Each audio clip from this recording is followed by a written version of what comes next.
Un et deux, et 1, 2, 3, vas-y. Et coucou! Bienvenue dans Ciné Snacks, la chronique des séries B, du cinéma culte, et des films tellement mauvais qu'ils en deviennent drôles. En ma compagnie, Olivier. Et coucou, ça va bien? Ouais, ça va et toi? Ouais, ça va. C'est pour aller mieux, vu le film qu'on vient de mater, mais ça va. Oui, c'est mon gimmick de base, je fais tout le temps la même chose. Bon. Du coup, Skyscraper, c'est un film de 1996, réalisé par Raymond Martino, et sa star principale est Anna Nicole Smith. Pour ceux qui ne la connaîtraient pas, Anna Nicole Smith, c'était une playmate dans les années 90. Elle est notamment connue pour avoir épousé le milliardaire J. Howard Marshall, alors qu'elle avait 29 ans, et lui 89. J. Howard Marshall, du coup, meurt en 95, et s'ensuit une longue bataille légale pour toucher l'héritage, parce que Anna ne figure pas sur le testament. En 1996, donc, quand le film sort, elle est en pleine lutte pour récupérer l'argent. Et ses frais judiciaires s'accumulent, ce qui la pousse à accepter un rôle pour PM Entertainment. Et bien entendu, si vous êtes une personne normale comme moi, vous la connaissez pas du tout pour ça, en fait. Pas du tout. C'est une blonde aux yeux bleus qui joue humainement possible. C'est pas possible de jouer si mal que ça. Elle est catastrophique. Elle est catastrophique. Et je vais faire un maximum pour limiter mes blagues de bof dessus. Mais s'il y a 3 prénoms, c'est parce qu'il y a 3 têtes. Voilà. Anna, Nicole et Smith. Voilà. Je suis désolé. Mais c'est... Je veux dire, la PM, on vraiment tout fait dans ce film pour que...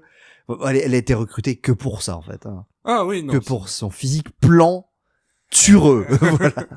Elle a 2 talents. Oui, voilà. Elle est belle et intelligente. Et je pense que c'est le moment où on peut faire toutes les blagues de bof maintenant. Donc, PM Entertainment, pour ceux qui ne les connaîtraient pas, eh ben, ils étaient donc des producteurs de série B des années 90, assez quali, si vous aimez les nanars un peu fauchés mais pas trop.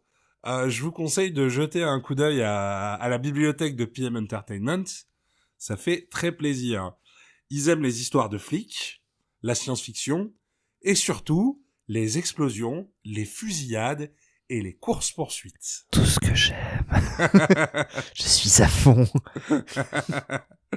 Ils aiment aussi piquer les idées des autres films pour les faire à leur sauce. Mais comme c'est une petite boîte sans le sou, les gros studios les laissent faire. À noter également que le nom PM, dans PM Entertainment, vient des créateurs de la boîte, Richard Pepin et Joseph Merry, qui réalisent ou produisent la plupart des métrages. Et oui, on a donc Pépin et Merry. Voilà.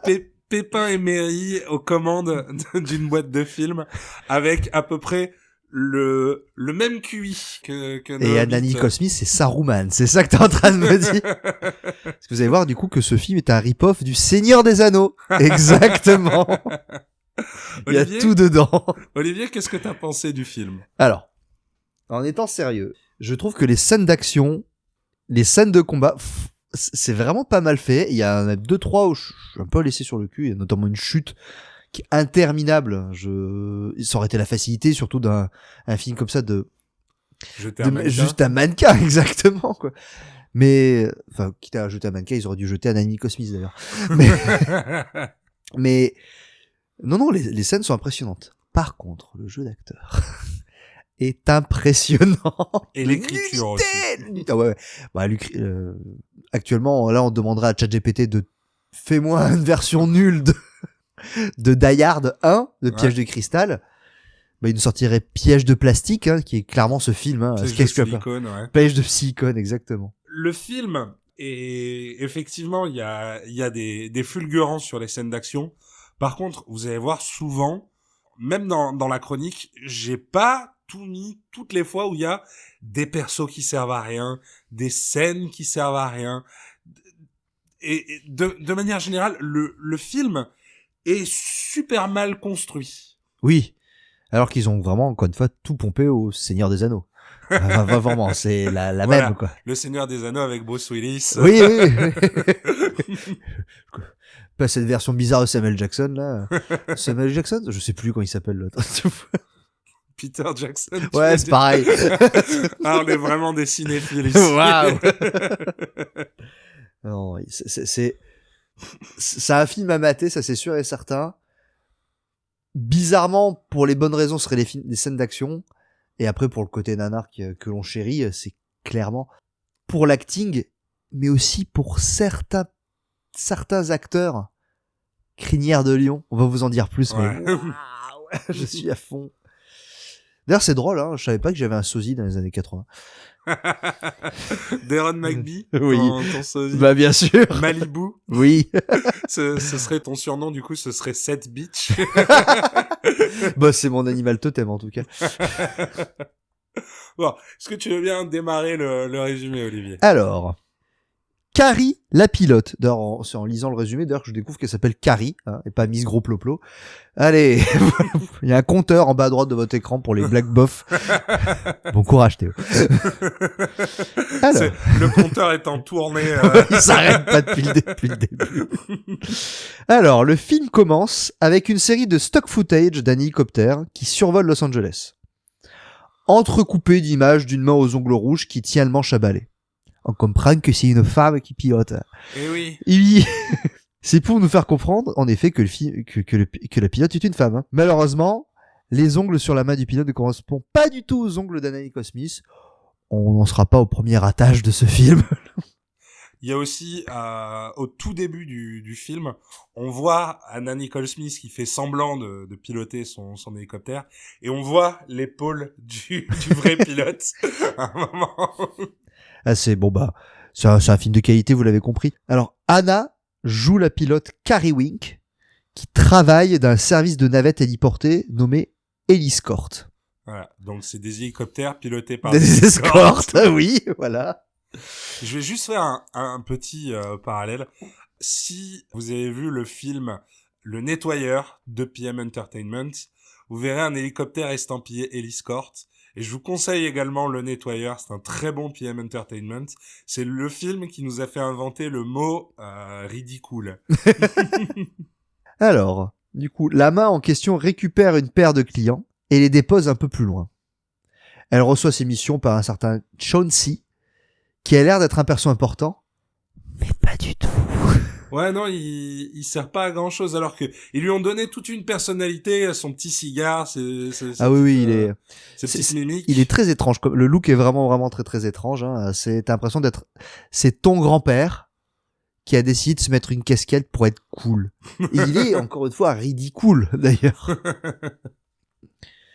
Alors d'ailleurs, on note, pour reparler d'hélicoptères, on note également que pendant tout le film, les hélipads sur lesquels la grosse croix qu'on voit dans Jurassic Park, voilà, donc les endroits où les hélicoptères se posent, hein, c'est exactement les mêmes à chaque fois. Donc je pense qu'ils ont dû payer 30 € pour les quelques plans de vol, voilà. Hop là, décolle pas, vas-y, je te chante le sticker pour dire que c'est notre hélicoptère. Et c'est tout. C'est tout.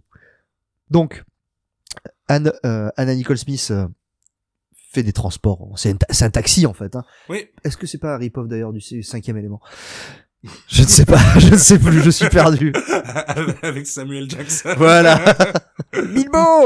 Bilbo, tu es l'élément de l'amour. Donc les deux clients qui sont descendus de l'hélico se retrouvent dans une allée un peu miteuse et sont rejoints par 3 voitures noires. Ils ont l'air clairement de méchants. Oui.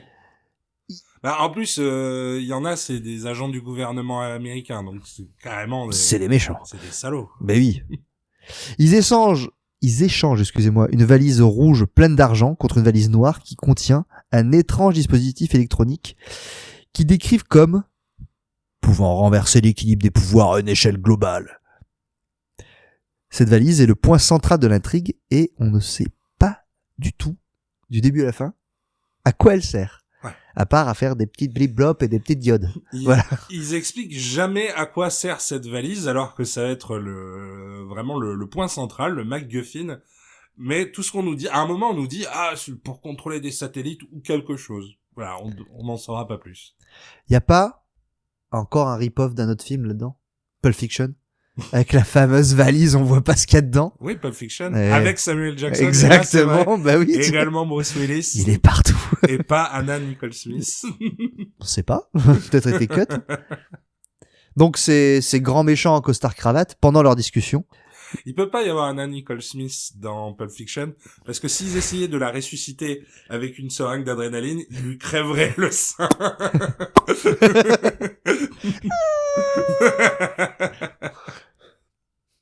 Pardon. Vraiment. C'est pas un épisode qui va vraiment décoller, et je m'excuse auprès de Diane qui va me taper tu vois, pour toutes les black bombs que je vais faire. Donc comme je disais, pendant les discussions, les hommes ne remarquent pas que d'un côté de leur allée, il y a un gros camion qui bouge tout et qu'un homme armé d'un lance-roquette et apparemment beaucoup de caisses de munitions d'ailleurs Oui. descend d'un toit. C'est évidemment une embuscade. Oh non!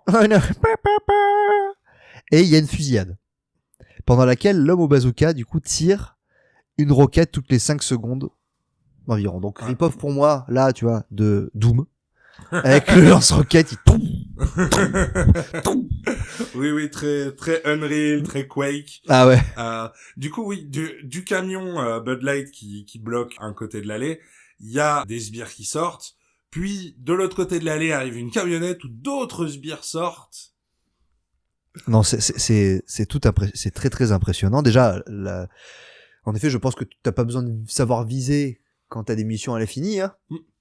Et donc tous les agents sont éliminés aussi, quand même. La roquette se recharge automatiquement. Alors tous les agents, quand je disais, sont éliminés, sauf un qui parvient à s'enfuir. Mais il est poursuivi par le chef des méchants jusqu'au sommet d'un immeuble. Et le bad guy.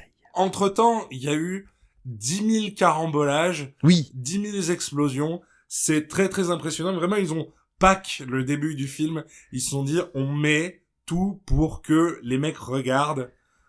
Oui, alors bon, vous voyez déjà qu'on a des problèmes de diction, hein, sans alcool. Alors imagine là maintenant.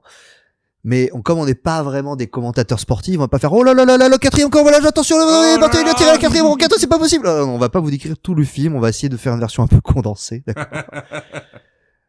Et bon, on est quand même en plus des fashionistas, donc on va un peu parler des looks des méchants, notamment du bad guy Fairfax, qui cabotine manière incroyable, en citant du Shakespeare pour montrer que c'est du coup pas qu'un fou, c'est un intellectuel aussi, c'est quelqu'un qui tisse derrière, mais bon. Oui.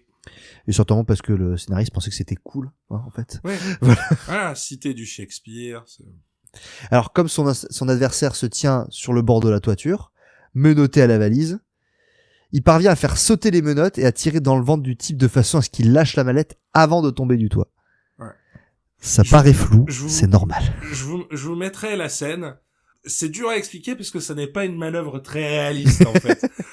Il tire dans le ventre du gars, il tire sur les menottes, le mec tombe, la valise tombe pas. Ouais. Et...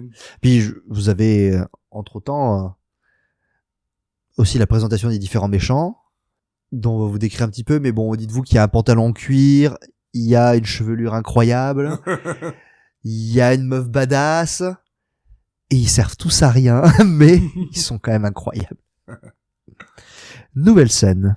Alors, Carrie et Gordon. On se retrouve dans l'appart de Carrie.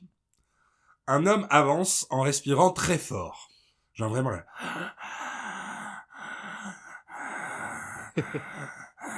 Donc Tonton? C'est très très creepy. Un peu comme si Carrie était poursuivie par un pervers asthmatique. Mais Carrie, elle se rend compte de rien. Donc, le pervers s'approche lentement de la salle de bain où Carrie est en train de prendre sa douche. C'est en réalité Gordon, le mari de Carrie. Le mari... de Carrie, comme dans tous les maris. Voilà. Et s'ensuit une très, très longue scène de cul. D'abord dans la douche, puis dans le lit. Le réalisateur vous offre, dès le début du film, hein, on est dans les 5 premières minutes, 3 minutes 40 de nudité. Et c'est là où on voit que c'est un film. Parce que personne ne tient 3 minutes 40. 3 minutes 40 pour ceux qui auraient besoin d'une échelle, c'est l'équivalent de Everybody des Backstreet Boys. Waouh. Du premier Everybody jusqu'au dernier Yeah. Backstreet Back. Alright. Ça, c'est le temps qu'on voit les seins de Anna Nicole Smith. C'est très long. C'est très très long. Leurs ébats sont interrompus par le beeper de Gordon, qui doit retourner au commissariat. Et oui, Gordon est inspecteur de police. Mais ce coitus interruptus rend Anna Nicole Smith enragée. Elle trouve que Gordon ne passe pas assez de temps avec elle. Et elle lui dit « Ouais, je veux un baby !» Oh putain. C'est là où on voit qu'elle joue très mal. Très très mal. C'est-à-dire que tous les autres acteurs sont nuls, basiquement, mais leur niveau monte. De temps en temps, quand Anna Nicole Smith faisait son acting, je voyais la tronche de Olivier, et on aurait dit qu'il avait vu un match de rugby, un beau plaquage cathédrale, il était vraiment ouh parce que ça fait mal de l'entendre jouer. Elle est vraiment très très nulle. Elle est vraiment vraiment très très nulle. Donc ils se disputent, mais Gordon, malheureusement pour lui, a besoin que Carrie la dépose au commissariat en hélico. C'est pour ça que on voit les mêmes stock shots qu'au début du film, mais ce coup-ci en plan incliné, avec une musique stressante. Oui. Et Gordon, il fait ouh, non, attention, oulala, ouh. C'est pour montrer qu'elle pilote vraiment très très bien. Et est-ce que ça aura un intérêt pour la suite du film? Non. Eh ben oui. non, c'est encore une fois, hein, ce film est tragiquement mal écrit. Ce serait intéressant de s'être dit, tiens, son talent à elle, c'est d'être pilote d'hélico, et si on mettait ça, non. Non, raté. Ça aurait été beau, mais non. On voit ensuite 3 sbires de Fairfax qui s'infiltrent dans un bâtiment de la société Zitex. Alors Zitex, j'aime beaucoup ce nom. On dirait des capotes que tu trouves à Monoprix. Zitex. Ok, oui. Ok, pourquoi pas. Donc dans les 3 sbires, on a Neo qui a des lunettes et un blouson de cuir, une parka, un imperméable de pervers, mais ou de Néo. On a pantalon de cuir. Qui alors lui Je suis en pamoison. Je pense qu'à chaque scène, il s'est huilé les avant. Et en fait, il est en pantalon de cuir, tout petit, bien entendu. Et je pense que tout le sang est remonté dans les biceps, parce que il y a aussi le débardeur qui est tout petit, cheveux plaqués en arrière, il porte un Uzi. C'est l'avatar des années 80. Enfin, c'est incroyable. Pour un film de 96, mais... Oui. 96, vraiment. Oui. Oh, putain. J'avais pas noté, mais merde. Et le 3e, c'est du coup Dreadlocks, qui est joué par Calvin Levels. Calvin Levels qui, 2 ans plus tôt, jouait dans le dernier film de la canon, Hellbound, où Chuck Norris combat le démon. Oh. Bientôt. Ah mais attends, mais il en manque un. Malibu. Oui. Malibu n'est pas dans cette scène, mais il était dans la scène de la il est dans mon cœur. On va quand même vous parler de Malibu. On l'appelle Malibu parce que c'était son personnage dans American Gladiators. Est-ce que tu connais American Gladiators? Malheureusement. Alors, pour ceux qui connaissent pas, c'est un peu un mélange entre la WWE et Fort Boyard. C'est des épreuves sportives. Et une des stars était du coup Malibu, Deron McBee, qui joue dans énormément de nanars. Et il a un physique très avantageux. Par contre, il joue affreusement mal, il cabotine et il se prend en permanence pour la star. Et quand vous voyez, nous on l'appelait l'homme à la crinière, parce que quand vous le voyez, vous vous dites, son signe astrologique, c'est Lion. Oui, c'est sûr. Même dans l'horoscope chinois, c'est pas tigre, c'est Lion. Ah, il est impressionnant. Il a vraiment des gueules. Il y a une scène, on en parlera tout à l'heure, de fusillade où il a vraiment des têtes. Je pense qu'il a mis volontairement un Lego dans sa chaussure quand il fait cette scène-là. La rage, l'énervement. Incroyable. On va y arriver. Du coup, Dreadlocks monte en rappel sur le toit du bâtiment Zitex avec un bazooka en bandoulière, pendant que Pantalon de cuir et Neo rentrent par la porte et commence à buter les gardiens de sécurité. Dans le bâtiment, ils sont rejoints par un autre sbire, Bouclette, Ah oui, je l'avais oublié. qui se fait passer pour un agent de sécurité. Le dernier gardien est un asiatique, et qui dit asiatique dit Oh, wow, wow, wow. baston de kung-fu. Oui, bah oui, bien sûr. Tellement de karaté shop. Et en vrai, bonne scène, hein. Oui, Vraiment, vraiment bonne scène, hein. sympa. Et Neo gagne, malgré son handicap ethnique. Tu veux dire que en face, il le mec a un plus 5 en maths et un plus 20 en kung fu, c'est ça? C'est ça.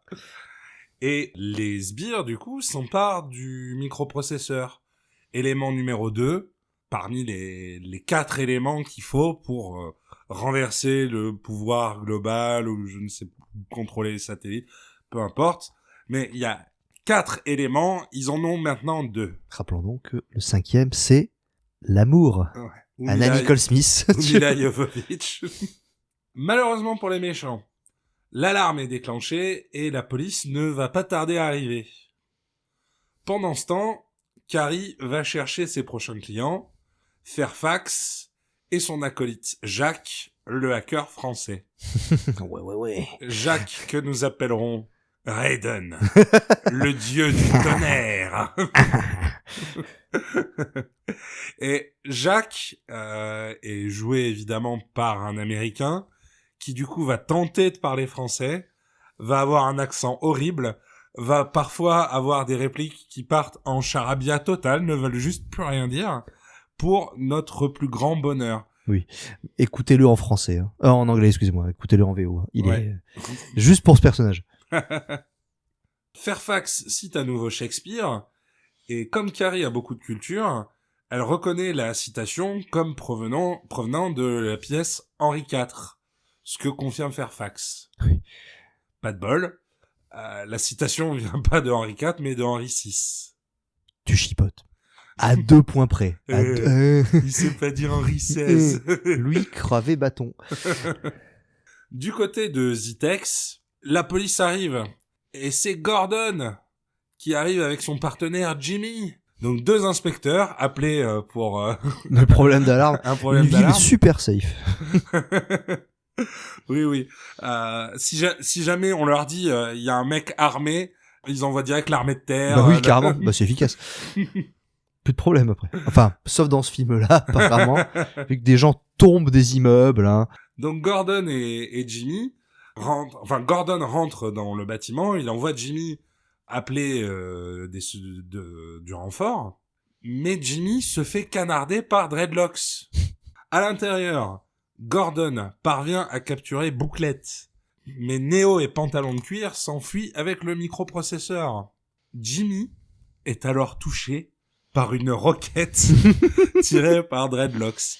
Donc Jimmy prend feu, sa voiture prend feu. Jimmy prend feu. Tué par Dreadlock. J'ai pas de suite. C'est pas grave. Donc Jimmy prend feu. Heureusement, il a son casque de protection pour pas se brûler le visage. Mais Jimmy, voyant qu'il est en feu et sa voiture est en feu, se dit « Je vais rentrer dans ma voiture, comme ça fera moins désordre. » On contient tout, il y a moins d'odeur. L'important, c'est d'être civique. Et ce sera plus facile à nettoyer. Ben oui. Il faudra juste à déplacer la voiture. Donc malheureusement, Gordon n'arrive pas à sauver Jimmy. Il essaye de mettre son pied, mais en fait, il ferme la portière sur Pour être sûr. sur Jimmy. Donc voilà, Jimmy est mort. Le devoir avant tout, hein. Et je sais qu'il va beaucoup vous manquer parce que vous étiez très attaché à ce personnage qui vient d'apparaître dans C'est cette qui scène. apparaît, je n'ai aucun souvenir de son visage. Maintenant, nous allons parler de la 3e pièce du puzzle. Tintin. Vous entendez la SMR? On est sur Cinésax. C'est de la SMR. Oui, j'ai fait cette blague. Il fallait la faire. Pardon. Ça se voit qu'il est tard. Je suis fatigué. Fairfax et Jack sont déposés... Jacques. Jacques. Jacques. Fairfax et Jack sont déposés par Carrie d'un nouveau building avec toujours le même héliport sur le toit, soyez rassurés. Et en descendant, Jack sabote la radio de Carrie. Dans l'immeuble, ils rencontrent un homme qui va leur vendre le 3e MacGuffin. Fairfax refuse de payer et descend l'homme avec son pistolet. Il tombe par la fenêtre d'une manière incroyable. C'est une très bonne cascade qui est malheureusement un petit peu... on est un petit peu distrait par le fait que pour faire l'effet du verre qui tombe, ben, ils ont juste jeté une poignée de verre pilé derrière lui. Donc on dirait qu'il est suivi par des guirlandes ou par de la poudre de fée. C'est ça, certainement un hommage à Peter Pan. Oui. Tu t'envoles, tu t'envoles, non, tu t'envoles. Bouge les mains. Pense une pensée agréable, vite. Oups, tant pis.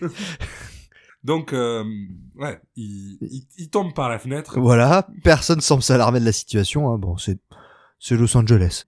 Et bon, tout le monde remonte dans l'hélico. Au commissariat, Bouclette, personnage qui, quand on l'a vu la première fois, n'était pas très très intéressant, mais là, surjoue parce qu'il doit se dire, oh là là, il me reste 3 secondes de temps de film. Oui. S'est fait arrêter et se fait éliminer par Natacha, j'étais en train de me poser la question quand elle mourait, et là aussi c'est très rapide. Donc l'hôte méchante, stéréotype de meuf badass comme dans Die Hard 3, hein, donc cette fois elle est brune. Et voilà, elle tue le méchant parce que bon c'est des méchants, ils se tuent entre eux, voilà, bon, pourquoi pas. Je ne peux résister de vous mettre un tout petit extrait audio du rire de Bouclette. Ah oui, incroyable. Qui est juste ridicule. Il est magique, il est vraiment magique.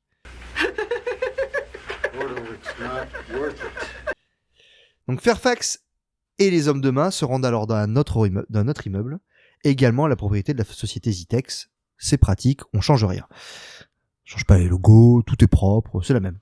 Jacques tue le gardien assigné à la salle des caméras et Pantalon de cuir tue les gardes à l'entrée.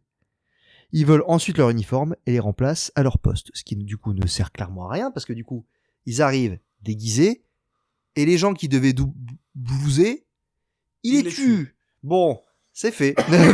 Voilà. Il y a tout un pan de ce film qui est là parce que ils ont vu d'autres films, notamment Die Hard, faire des trucs, genre quand on s'infiltre dans un immeuble, on est déguisé, mais ils ont pas réfléchi de est-ce que c'est utile à notre film ?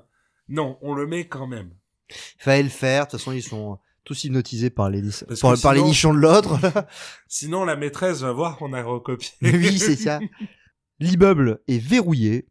Jacques explique qu'il peut désormais observer l'ensemble de l'immeuble depuis sa console, grâce à des petits diodes qui font blip, bloup, blip, bloup, et beaucoup de détecteurs et de caméras, et ils ne les utilisent quasiment pas tout le film d'ailleurs, vous le saurez. Ils expliquent qu'ils ont des détecteurs laser qui leur permettent de savoir qui et où, il y a des caméras partout, mais pendant tout le film, ils vont paumer des gens dans cet immeuble, oublier des gens. Pas voir qu'il y a un enfant, vous essayez de voir tout à l'heure.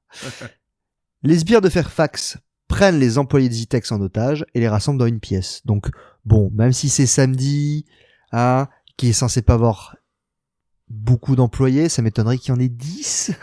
10 employés dans une toute petite salle. Ils ont dû la louer, c'est de coûter la moins cher. Ils ont une 20aine d'otages, mais il y a encore 10 personnes qu'ils ont oubliées, qui sont passées à travers les mailles du filet, et qui sont toujours dans l'immeuble et qui ne se rendent pas compte du coup qu'il y a une prise d'otage. Ah oui, c'est magique. Hein.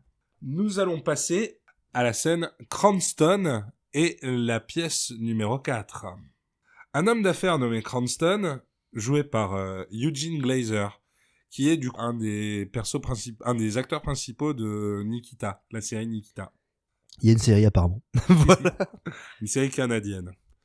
Cranston, du coup, entre dans l'immeuble Zitex, et il est accompagné par son garde du corps.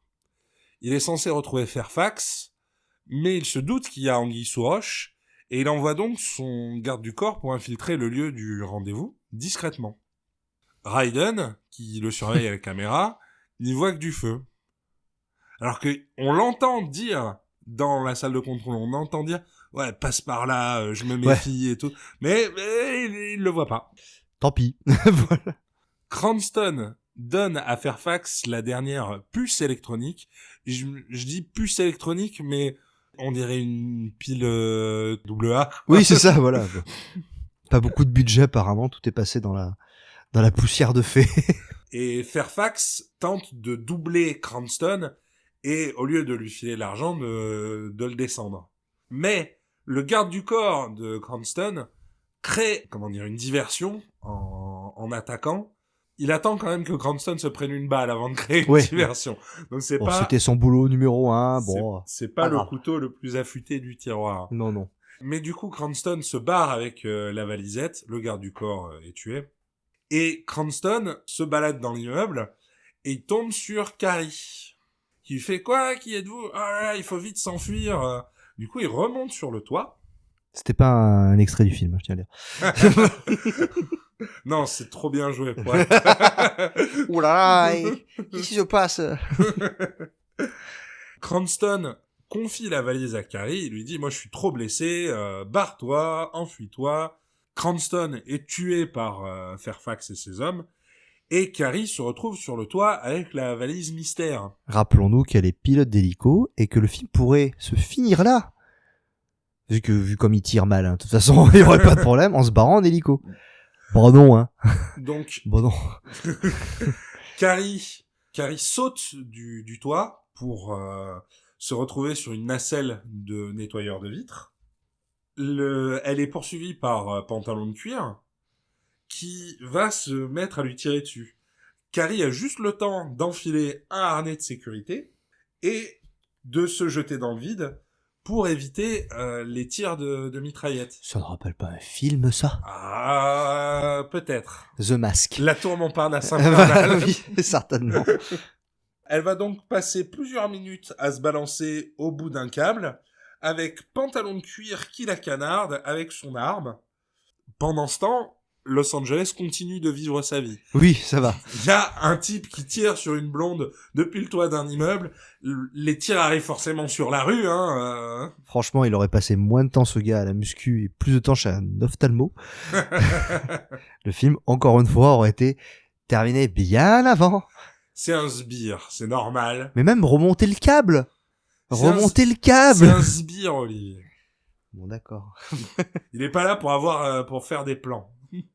Il est là pour tirer dans le tas. Suspension consentie de l'incrédulité, c'est ça? C'est ça.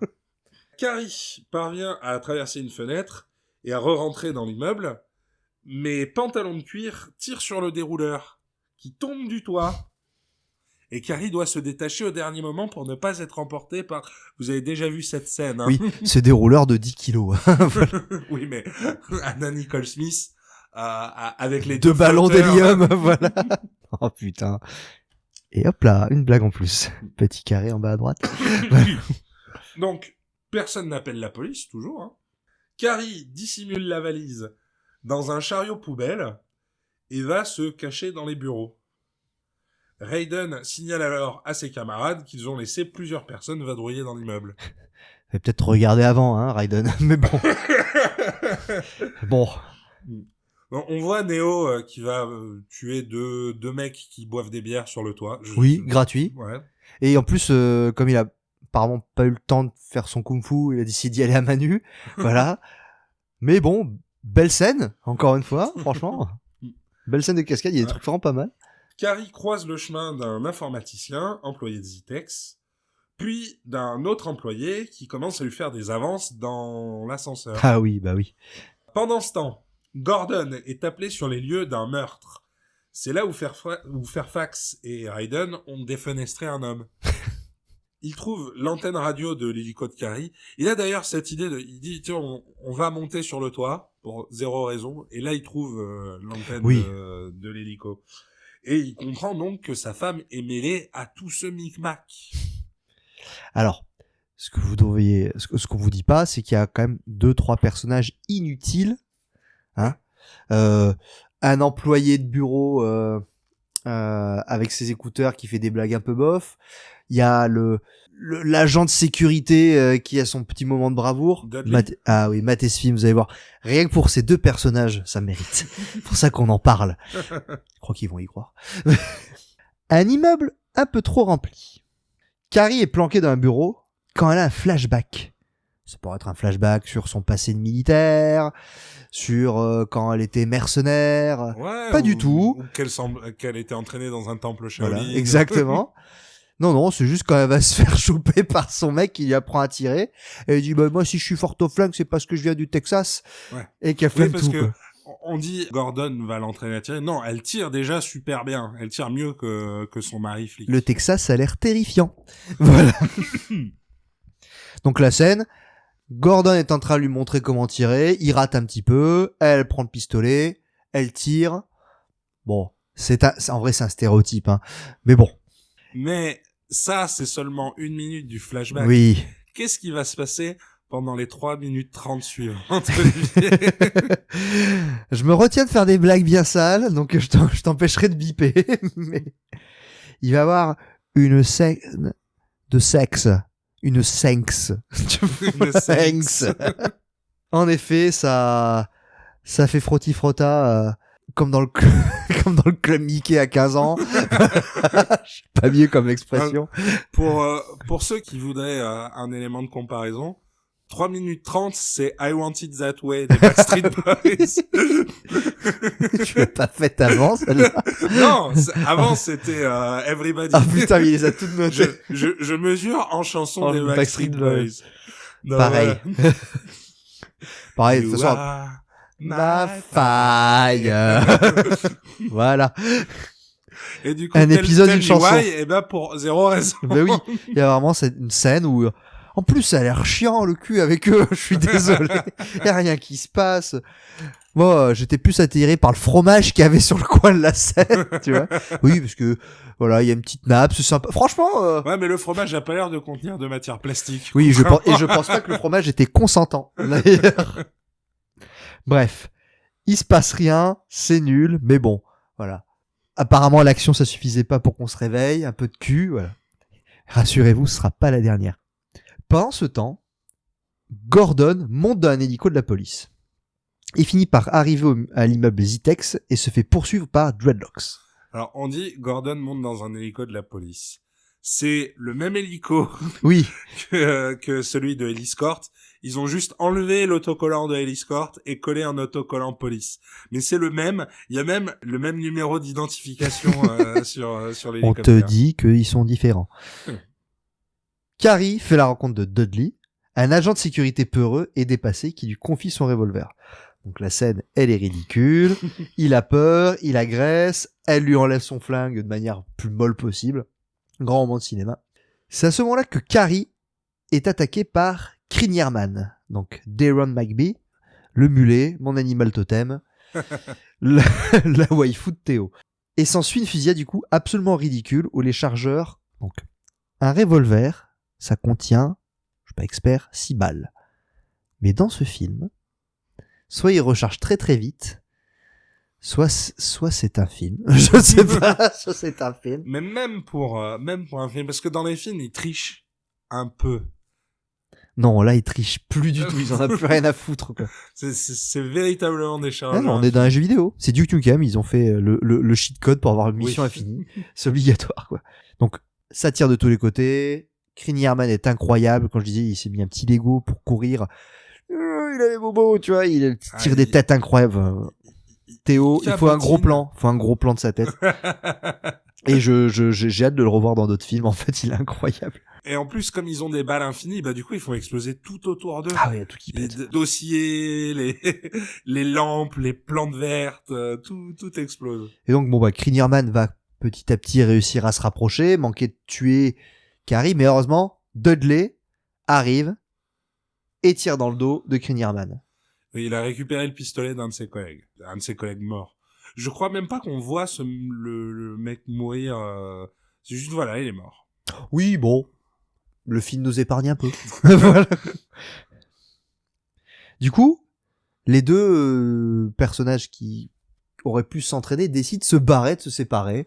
Oui. Parce que le film, voilà. Ils se séparent pour 0 raison, hein. Mais le Dudley, il avait un repas de Noël, il avait une animation, une bar mitzvah, n'importe quoi, je ne sais pas. Mais bon, il se barre. Carrie rencontre ensuite un enfant. Oui, un enfant. Qui fait du tricycle dans l'immeuble. Accompagné d'un petit chien tout mignon. Non, il n'y a pas eu un bug dans l'enregistrement. Donc, ouais, voilà. Il y a Danny de Shining. Exactement. Qui se balade dans.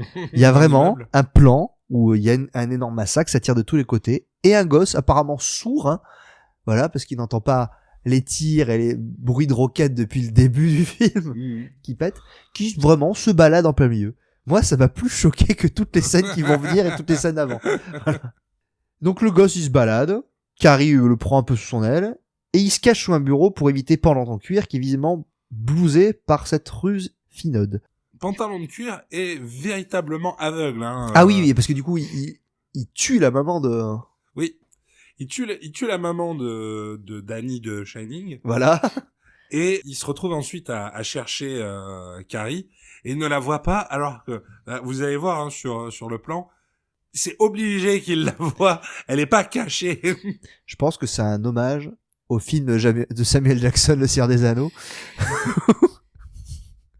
Je pense que c'est un Nazgûl. C'est un Nazgûl, ils sont cachés sous des souches. Si les Nazgûl avaient des pantalons de cuir, ce serait pas le même film. Oh, je veux voir ce film. Peter Jackson, s'il te plaît, fais ce film-là. Même Samuel Jackson, je veux voir ça. Ouais, ou Percy Jackson. Oui, oui. Ou les Jackson 5, mais oui. Je veux voir ces films. Du coup, il recherche, Pantalon de cuir recherche la blonde, tire sur une blonde, raté, c'est pas la bonne. Une autre blonde débarque, sauve un enfant, il se cache, voilà. Bon.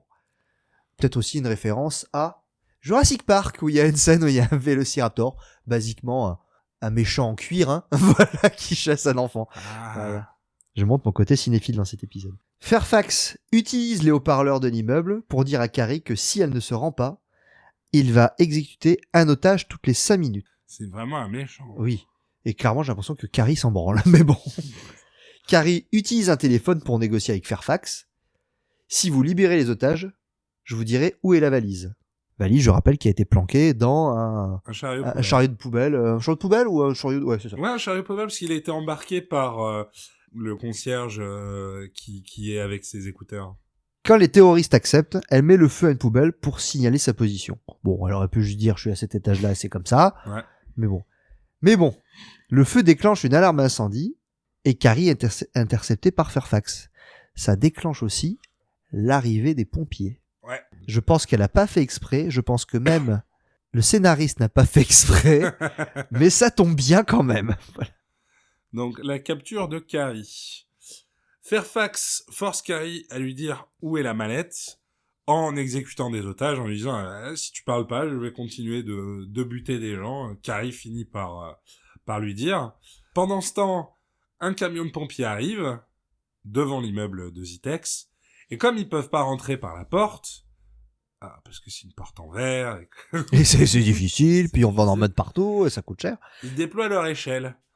Mais c'est là que Natasha arrive et tire sur les pompiers avec un bazooka. C'est un stock, c'est pas possible, quoi. Il y en a tellement, c'est incroyable.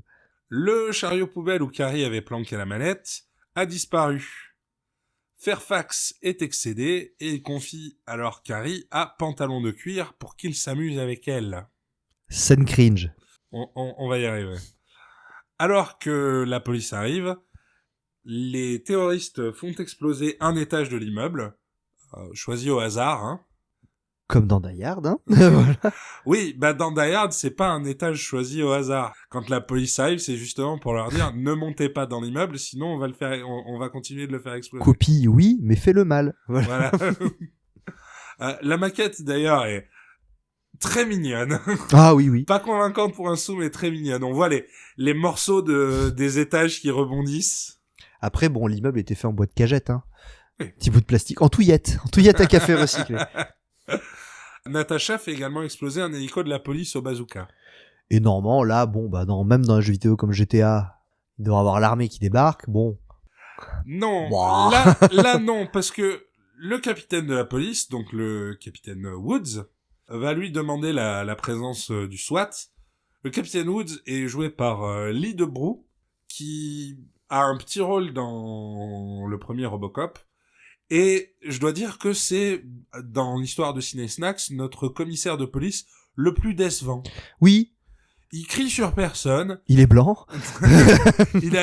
Il a vraiment l'air de pas avoir envie d'être là. Bon, c'est compréhensible, c'est une prise d'otage. Mais de pas avoir du tout envie de s'occuper de la situation. En fait, il est normal. Ce qui, du coup, dénote énormément dans un film d'action comme ça. il fait son taf, quoi, voilà, et il a l'air, c'est peut-être le seul qui joue vraiment bien, en fait. Il joue pas mal. Il est rejoint par un certain Wayne Deleski. Personnage inutile. Voilà. Qui a conçu le système de sécurité de Zitex. Et qui ressemble au psy dans Mafia Blues. Billy Crystal. Ouais. Wayne explique que l'immeuble a été créé pour résister à des émeutes et des attaques militaires. Fairfax utilise les haut-parleurs de l'immeuble parce que l'immeuble a des haut-parleurs. Pratique. Why not? Pour faire passer lui et ses hommes pour un groupuscule communiste. Bon. Ils l'ont fait dans Die Hard. Voilà, ils l'ont fait. Ça avait du sens dans Die Hard, ça n'en a pas ici. Vous connaissez la chanson. Carrie est peloté contre son gré par Pantalon de cuir. Scène très gênante. Ouais. Vraiment, vraiment très très gênante. Je vais aussi noter que Carrie, qui au début de la journée avait des sous-vêtements blancs, a désormais des sous-vêtements noirs. Mais... C'est pour montrer qu'elle est passée dans le mal avec tous ces meurtres qu'elle a... Non, Mais elle parvient à attraper un coupe-papier dans un tiroir de bureau et à planter Pantalon de cuir avant de lui coller quelques balles dans le torse.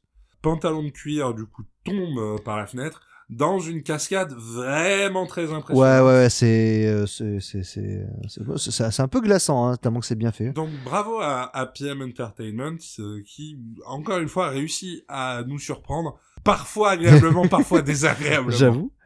Pour ceux qui tiennent le compte, Carrie n'est seins nus dans cette scène, malheureusement que 1 minute 45, ce qui est trop court pour une chanson des Backstreet Boys. J'avoue. Mais ça fait à peu près la moitié d'une chanson des Backstreet Boys. Donc, si vous comptez les scènes de nudité en chanson des Backstreet Boys, vous pouvez compter 2,5. Bah, toi qui les cites, ce serait laquelle, les Backstreet Boys, Théo? Ne cherche pas sur ton téléphone. Pourquoi tu cherches à me... La chanson s'affiche sur vos écrans. Voilà, exact, parfait. Gordon parvient enfin à éliminer Dreadlocks. Oui, vous aviez oublié que Gordon était là, mais il est toujours là. Et il est toujours poursuivi par Dreadlocks. Et il parvient à le ruser, en fait, en enjambant un des bureaux. Ce qui, normalement, ça devrait se voir, hein, parce que... Faire du bruit. Et puis, rappelons qu'il y a Christophe Lambert / Raiden / Jacques qui est du coup en surveillance, qui devrait le dire, attends, il y a le mec est dans ton dos, il est en train de passer par-dessus le mur, tu devrais te retourner. Non, il le fait pas. Peut-être qu'il est raciste. C'est pour ça il veut pas l'aider. Eh bien, en fait, Raiden, il a ses propres problèmes puisque la police envoie le SWAT dans l'immeuble via un conduit d'aération. Die Hard. Mais c'est pas vraiment les agents du SWAT les plus compétents de Los Angeles. Ils se font repérer immédiatement par Jacques parce qu'ils ont pas éteint leur radio. Génie. Et du coup, elle se déclenche et ça fait du bruit. Et Jacques les voit, commence à discrètement fouiller dans son sac pour retrouver son flingue et leur tirer dessus. Et pendant ce temps, les mecs du SWAT sont là, il nous a peut-être pas vu. C'était les stagiaires. C'est ça. Après, tu me diras, tous les mecs compétents sont envoyés surveiller toutes les alarmes qui sonnent dans toute la ville de Los Angeles. Donc bon. Oui. Il y a différents degrés d'organisation. On envoie d'abord les inspecteurs, ensuite, je suis sûr que il y a quelque part un mec qui balaye dans le commissariat et qui est John Wick. Et lui, il l'envoie en dernier recours. Raiden, du coup, parvient à éliminer tous les agents du SWAT et il fête l'occasion en criant « Sous ma tub de putain !» Alors, j'ai pas une bonne oreille, mais bon, je trouvais qu'il avait un bon accent français jusqu'à ce moment-là. C'est faux. Olivier a une très mauvaise oreille. Il a un mauvais accent pendant tout le film. Je trouve, franchement, le sous ma tub de putain et les autres, ça passait, quoi, je trouvais. C'est dommage parce que s'il avait été anglais, il aurait juste fait fuck et ça irait très bien avec son cosplay de Witch. J'avoue.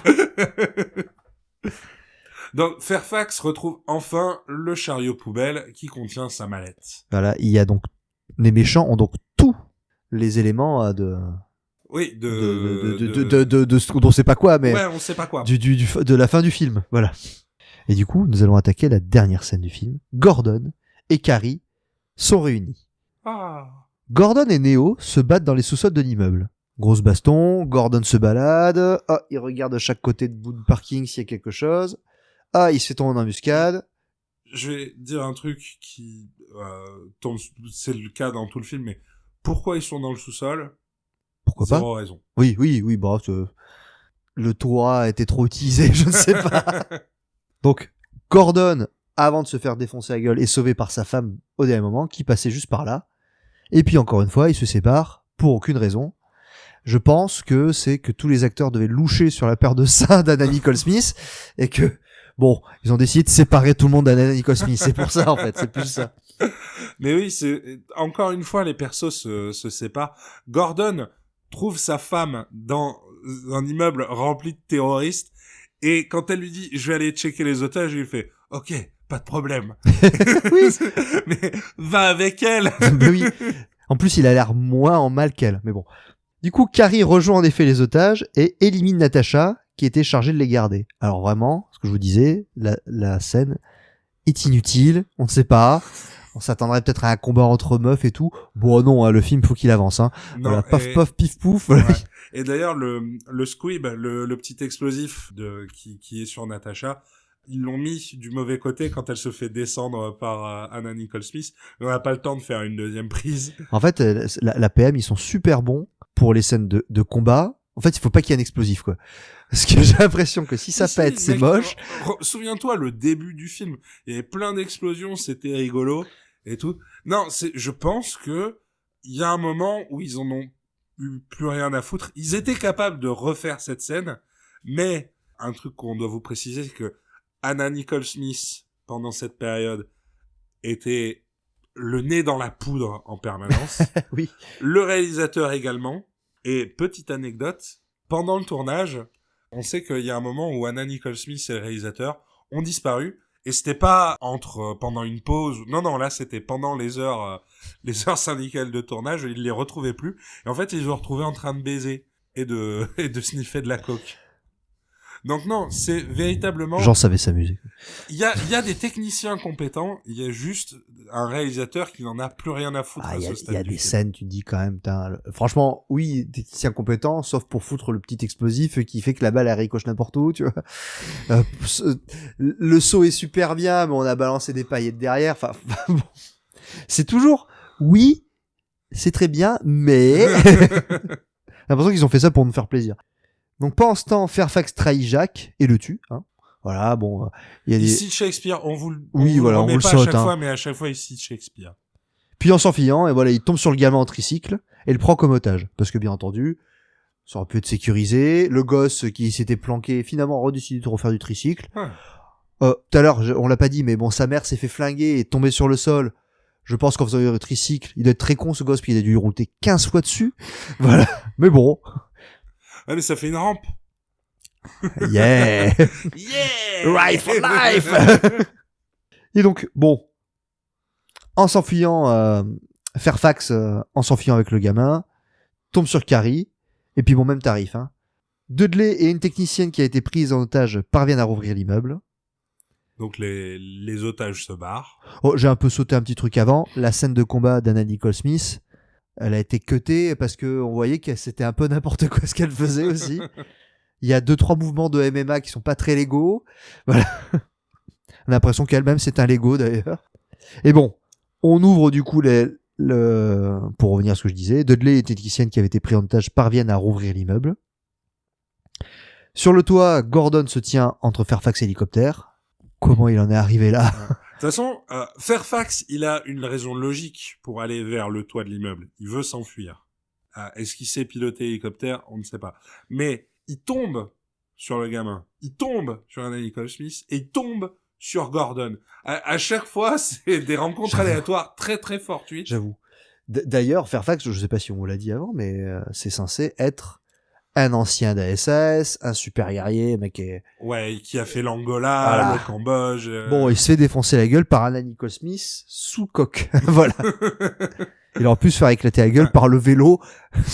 il a juste le temps de tirer sur Gordon, et là, voyant son mari en danger, Anna Nicole Smith démonte Fairfax oui, voilà, à coups de poing. Anna Nicole Smith se bat très Très mal. C'est un peu un enfer. Hein. Mais elle parvient à le balancer du toit, du coup. Oui. Bah, encore une fois, on voit que la PM, c'est leur spécialité, hein, de toute façon.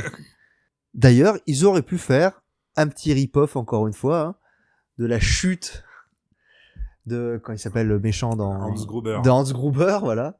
Ils l'ont pas fait. Franchement, quitte à faire un truc, à copier un truc, c'était ça qu'il fallait copier. Hein.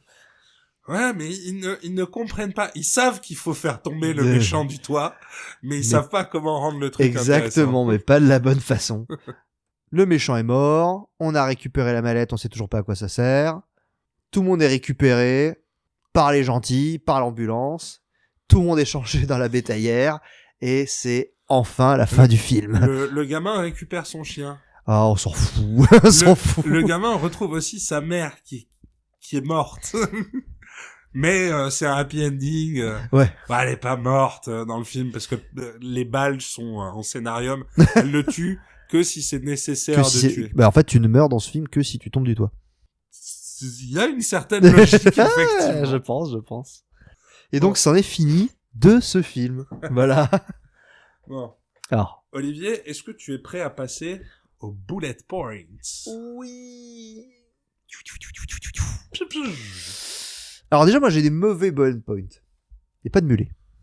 Il n'y a pas de check merdique. Il n'y a pas de check merdique. Mais on peut combler ça par beaucoup de cul nul. Alors, voilà. Parlons-en. Le cul nul. Le cul nul. Le cul nul. Le cul nul. Le cul nul, c'est 10 minutes de ce film. Hein. Putain, c'est beaucoup quand même, hein, sur un film d'1h30. C'est assez énorme. Oui, c'est du porno soft très mou. Mais bon, si vous êtes endormi, que vous vous réveillez. Pour vous dire, quand on a commencé à regarder le film, on est malheureusement passé un peu en accéléré dans le film et ma copine est vraiment passée par là. Elle a fait, waouh, qu'est-ce que vous allez vous mater, les gars? Non, c'est pas ce que tu crois. Voilà, des moments de gênance offerts par Ciné Snacks. N'hésitez pas à le regarder en famille. Il y a une bande son toute pourrie, on a parlé, mais on n'a pas trop parlé, mais elle est toute pourrie. Ah oui, non, mauvaise bande son. Hein. Par contre, le chara design des personnages est très années 80, moi ça me rend fou, et les scènes d'action sont vraiment cool. Après le scénar, on s'en fout. Matez Die Hard. Attends. Je voudrais quand même faire un bullet point sur le scénario. Parce que l'idée de on a vu Die Hard, mais on n'a rien compris. On a essayé de recopier, mais on se trompe. On fait des trucs qu'on ne devrait pas faire. On fait des trucs parce que Die Hard l'a fait, mais qui n'ont pas de sens dans notre scénario. Tout ça au service du coup d'une intrigue de ils ont cette valise et de jamais expliquer ce que va faire cette valise. C'est assez fascinant. Pour moi, ça fait partie des plus de ce scénario qui part dans toutes les directions pour zéro raison. En fait, vous n'avez jamais vu Die Hard, matez ce film et après matez Die Hard, ou alors si vous avez trop maté Die Hard et que vous l'adorez, voilà, que ça vraiment devient un problème dans votre famille et tout, vous ne faites que citer ça, matez-le et vous serez dégoûté de Die Hard. Voilà. Ou alors, si votre copine trouve que vous êtes obsédé par Die Hard et qu'elle l'a jamais vu, montrez-lui ce film et dites-lui que c'est Die Hard. Oui. Dans le futur, je dirai à mes enfants que c'était Die Hard. Voilà. Exactement. Et quand elle vous demandera, mais il y avait pas Bruce Willis dans Die Hard? Tu l'as pas vu? Tu l'as pas vu? Il apparaît. C'est le sein gauche d'Anna Nicole Smith. Il avait des cheveux à l'époque. Bah tiens. Tu l'as pas reconnu. Ah ouais? C'est drôle, ça. Voilà. Encore un grand film. En bullet point, PM Entertainment, pour tout ce qui est chute, chute d'immeuble, bravo. Là, je veux qu'on leur donne un bon point pour tout ce qui va être faire tomber des gens d'un immeuble. Je trouve vraiment, encore une fois, que c'est assez impressionnant. Non, c'est un grand moment. Je remercie Théo de m'avoir proposé ce film. C'est-à-dire qu'on avait le choix pour l'enregistrement entre celui-là et un autre, et j'ai préféré celui-là à Carnosaur. Voilà. Carnosaur, on en fera une review à un moment, mais c'est vrai que Skyscraper, c'était il fallait le faire. C'est le film de janvier du coup. Oui. Ouais. Oui. Du coup, bonne année et joyeux Noël, hein, si on l'a pas fait avant, voilà. Du coup, mais c'est surtout les 1 an de Ciné Snacks. Oh. La chaîne a 1 an. Donc voilà. Wouhou. Bravo. Merci à tous ceux qui s'abonnent. Merci à ceux qui lâchent Merci des papa, commentaires. merci maman. Merci pour vos likes. N'hésitez pas à nous faire des retours pour qu'on puisse s'améliorer. On les fera peut-être pas parce que ça reste un truc pour nous faire marrer, mais Non, c'est sûr. De temps en temps, on nous suggère, vous devriez peut-être faire ça, mais bon, on sait pas faire. ça va faire. Qu'est-ce que déjà on a acheté des micros. On est un peu les PM Entertainment de YouTube. Ah oui. Où on sait très très bien tomber d'un immeuble, mais le reste, wow, on copie un peu sur les autres. Exactement. On fait comme on peut et puis tant pis. Voilà. Bon, allez, Allez, à plus. à une prochaine. Ciao.